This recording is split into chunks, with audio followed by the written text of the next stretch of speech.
Capítulo 2, que trata de la primera salida que de su tierra hizo el ingenioso Don Quijote.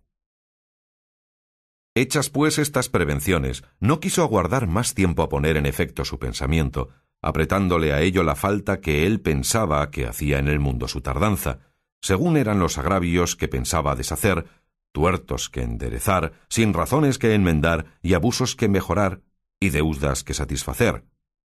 Y así, sin dar parte a persona alguna de su intención, y sin que nadie le viese, una mañana antes del día, que era uno de los calurosos del mes de julio, se armó de todas sus armas, subió sobre Rocinante, puesta su mal compuesta celada, embrazó su adarga, tomó su lanza, y por la puerta falsa de un corral salió al campo con grandísimo contento y alborozo de ver con cuánta facilidad había dado principio a su buen deseo. Mas apenas se vio en el campo, cuando le asaltó un pensamiento terrible y tal, que por poco le hiciera dejar la comenzada empresa, y fue que le vino a la memoria que no era armado caballero, y que conforme a la ley de caballería ni podía ni debía tomar armas con ningún caballero, y puesto que lo fuera, había de llevar armas blancas, como novel caballero, sin empresa en el escudo, hasta que por su esfuerzo lo ganase.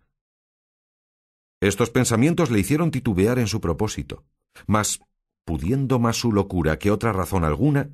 propuso de hacerse armar caballero del primero que topase, a imitación de otros muchos que así lo hicieron, según él había leído en los libros que tal le tenían.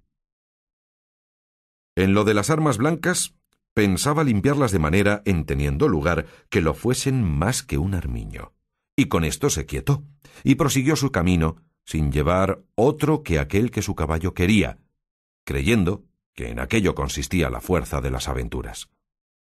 Yendo pues caminando nuestro flamante aventurero, iba hablando consigo mismo y diciendo: ¿Quién duda, sino que en los venideros tiempos, cuando salga a la luz la verdadera historia de mis famosos hechos, que el sabio que los escribiere no ponga cuando llegue a contar esta mi primera salida tan de mañana de esta manera? Apenas había el rubicundo Apolo tendido por la faz de la ancha y espaciosa tierra las doradas hebras de sus hermosos cabellos, y apenas los pequeños y pintados pajarillos con sus arpadas lenguas habían saludado con dulce y meliflua armonía la venida de la rosada aurora, que dejando la blanda cama del celoso marido por las puertas y balcones del manchego horizonte, a los mortales se mostraba, cuando el famoso caballero Don Quijote de la Mancha, dejando las ociosas plumas, subió sobre su famoso caballo Rocinante y comenzó a caminar por el antiguo y conocido campo de Montiel. Y era la verdad que por él caminaba. Y añadió diciendo: «Dichosa edad y siglo dichoso, aquel donde saldrán a luz las famosas hazañas mías, dignas de entallarse en bronces, esculpirse en mármoles y pintarse en tablas, para memoria en lo futuro. Oh tú, sabio encantador, quien quiera que seas, a quien ha de tocar el ser cronista de esta peregrina historia, ruégote que no te olvides de mi buen Rocinante, compañero eterno mío en todos mis caminos y carreras». Luego volvía diciendo, como si verdaderamente fuera enamorado: «Oh princesa Dulcinea, señora de este cautivo corazón, mucho agravio me habedes fecho en despedirme y reprocharme con el riguroso afincamiento de mandarme no parecer ante la vuestra fermosura. Plégaos, señora, de membraros de este vuestro sujeto corazón que tantas cuitas por vuestro amor padece». Con estos iba ensartando otros disparates, todos al modo de los que sus libros le habían enseñado, imitando en cuanto podía su lenguaje. Con esto caminaba tan despacio y el sol entraba tan apriesa y con tanto ardor que fuera bastante a derretirle los sesos, si algunos tuviera. Casi todo aquel día caminó sin acontecerle cosa que de contar fuese, de lo cual se desesperaba, porque quisiera topar luego con quien hacer experiencia del valor de su fuerte brazo. Autores hay que dicen que la primera aventura que le avino fue la del puerto Lápice. Otros dicen que la de los molinos de viento. Pero lo que yo he podido averiguar en este caso, y lo que he hallado escrito en los anales de la Mancha, es que él anduvo todo aquel día. Y al anochecer, su Rocín y él se hallaron cansados y muertos de hambre, y que mirando a todas partes por ver si descubriría algún castillo o alguna majada de pastores donde recogerse y a donde pudiese remediar su mucha hambre y necesidad, vio no lejos del camino por donde iba una venta, que fue como si viera una estrella que no a los portales, sino a los alcázares de su redención le encaminaba.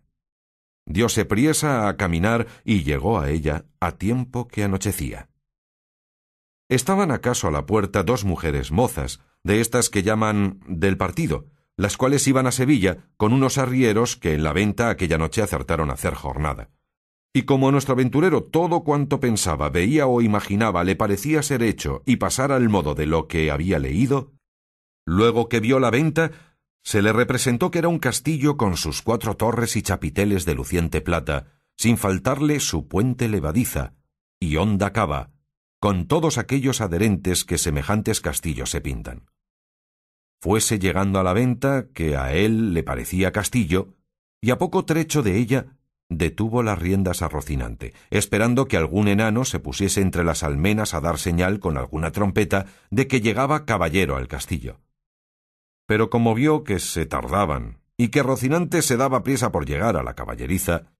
se llegó a la puerta de la venta y vio a las 2 distraídas mozas que allí estaban, que a él le parecieron 2 hermosas doncellas o 2 graciosas damas que delante de la puerta del castillo se estaban solazando. En esto sucedió acaso que un porquero que andaba recogiendo de unos rastrojos una manada de puercos, que sin perdón así se llaman, tocó un cuerno, a cuya señal ellos se recogen, y al instante se le representó a Don Quijote lo que deseaba, que era que algún enano hacía señal de su venida, y así, con extraño contento, llegó a la venta y a las damas, las cuales, como vieron venir un hombre de aquella suerte armado y con lanza y adarga, llenas de miedo se iban a entrar en la venta, pero Don Quijote, coligiendo por su huida su miedo, alzándose la visera de papelón y descubriendo su seco y polvoroso rostro, con gentil talante y voz reposada les dijo: «Non fuyan las vuestras mercedes ni teman desaguisado alguno, que a la orden de caballería que profeso non toca ni atañe facerle a ninguno, cuanto más a tan altas doncellas como vuestras presencias demuestran». Mirábanle las mozas y andaban con los ojos buscándole el rostro, que la mala visera le encubría, mas como se oyeron llamar doncellas, cosa tan fuera de su profesión, no pudieron tener la risa, y fue de manera que Don Quijote vino a correrse y decirles: «Bien parece la mesura en las fermosas, y es mucha sandez además la risa, que de leve causa procede. Pero no vos lo digo porque os acuitedes ni mostredes mal talante, que el mío non es el deal que el de serviros». El lenguaje no entendido de las señoras y el mal talle de nuestro caballero acrecentaba en ellas la risa, y en él el enojo, y pasara muy adelante si aquel punto no saliera el ventero, hombre que, por ser muy gordo, era muy pacífico, el cual, viendo aquella figura contrahecha armada de armas tan desiguales como eran la brida, lanza, adarga y coselete, no estuvo en nada en acompañar a las doncellas en las muestras de su contento, mas, en efecto, temiendo la máquina de tantos pertrechos, determinó de hablarle comedidamente, y así le dijo: «Si vuestra merced, señor caballero, busca posada, amén del lecho, porque en esta venta no hay ninguno, todo lo demás se hallará en ella en mucha abundancia». Viendo Don Quijote la humildad del alcaide de la fortaleza, que tal le pareció a él el ventero y la venta, respondió: «Para mí, señor castellano, cualquiera cosa basta, porque mis arreos son las armas, mi descanso el pelear, etc». Pensó el huésped que el haberle llamado castellano había sido por haberle parecido de los sanos de Castilla, aunque él era andaluz y de los de la playa de Sanlúcar, no menos ladrón que caco, ni menos maleante que estudiantado paje, y así le respondió: «Según eso, las camas de vuestra merced serán duras peñas, y su dormir siempre velar, y siendo así, bien se puede apear con seguridad de hallar en esta choza ocasión y ocasiones para no dormir en todo un año, cuanto más en una noche». Y diciendo esto, fue a tener el estribo a Don Quijote, el cual se apeó con mucha dificultad y trabajo, como aquel que en todo aquel día no se había desayunado. Dijo luego al huésped que le tuviese mucho cuidado de su caballo, porque era la mejor pieza que comía pan en el mundo. Miróle el ventero, y no le pareció tan bueno, como don Quijote decía, ni aun la mitad. Y acomodándole en la caballeriza, volvió a ver lo que su huésped mandaba, al cual estaban desarmando las doncellas, que ya se habían reconciliado con él,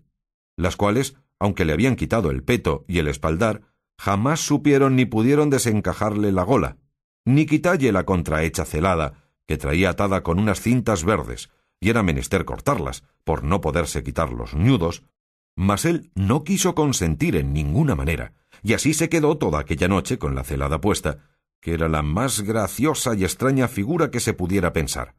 Y al desarmarle, como él se imaginaba que aquellas traídas y llevadas que le desarmaban eran algunas principales señoras y damas de aquel castillo, les dijo con mucho donaire: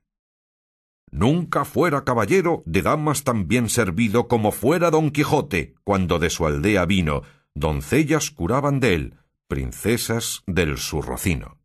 O Rocinante, que este es el nombre, señoras mías, de mi caballo, y don Quijote de la Mancha el mío, que puesto que no quisiera descubrirme fasta que las fazañas fechas en vuestro servicio y pro me descubrieran, la fuerza de acomodar al propósito presente este romance viejo de Lanzarote ha sido causa que sepáis mi nombre antes de toda sazón, pero tiempo vendrá en que las vuestras señorías me manden y yo obedezca, y el valor de mi brazo descubra el deseo que tengo de serviros».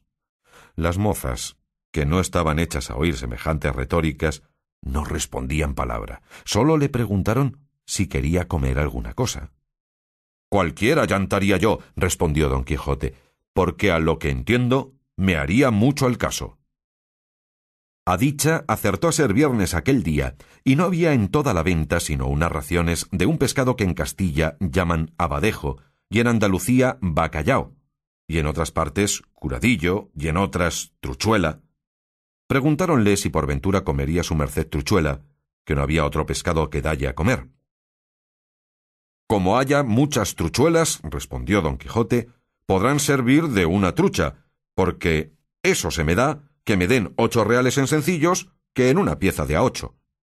Cuanto más, ¿qué podría ser que fuesen esas truchuelas como la ternera, que es mejor que la vaca, y el cabrito, que el cabrón? Pero sea lo que fuere, venga luego, que el trabajo y peso de las armas no se puede llevar sin el gobierno de las tripas».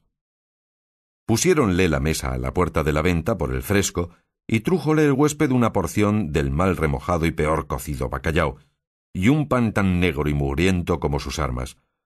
Pero era materia de grande risa verle comer, porque, como tenía puesta la celada y alzada la visera, no podía poner nada en la boca con sus manos si otro no se lo daba y ponía, y así una de aquellas señoras servía de este menester. Mas al darle de beber no fue posible, ni lo fuera si el ventero no horadara una caña, y puesto él un cabo en la boca, por el otro le iba echando el vino, y todo esto lo recibía en paciencia, a trueco de no romper las cintas de la celada. Estando en esto, llegó acaso a la venta un castrador de puercos, y así como llegó, sonó su silbato de cañas 4 o 5 veces, con lo cual acabó de confirmar don Quijote que estaba en algún famoso castillo y que le servían con música, y que el abadejo eran truchas, el pan candeal, y las rameras damas, y el ventero castellano del castillo. Y con esto daba por bien empleada su determinación y salida. Mas lo que más le fatigaba era el no verse armado caballero, por parecerle que no se podría poner legítimamente en aventura alguna sin recibir la orden de caballería.